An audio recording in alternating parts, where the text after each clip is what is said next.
Hello everyone, Assalamu alaikum. How are you? Hope you are all fit and fine. I am also fine by the grace of Almighty Allah. Let's learn এর পক্ষ থেকে তোমাদের সকলকে জানাচ্ছি স্বাগতম। আজকে আমরা spoken class number 32 event pattern number 53 নিয়ে আলোচনা করব। দেখো রুলসটা হলো it is high time to plus verb 1 অর্থ দিবে এটি হওয়া উপযুক্ত, এটি করা উপযুক্ত, এটি হওয়ার উপযুক্ত সময় এরকম। এটি ইংরেজি শেখার উপযুক্ত সময়।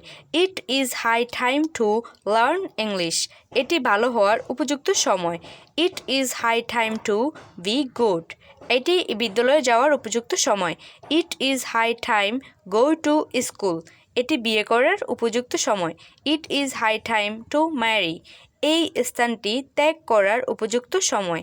It is high time to leave this place.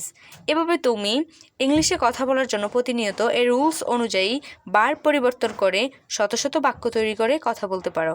আজকে এই পর্যন্তই, পরবর্তী ক্লাসে তোমাদের সাথে এরকমই কিছু প্যাটার্ন নিয়ে দেখা হবে। সেই পর্যন্ত সবাই ভালো থেকো, সুস্থ থেকো, আল্লাহ হাফেজ।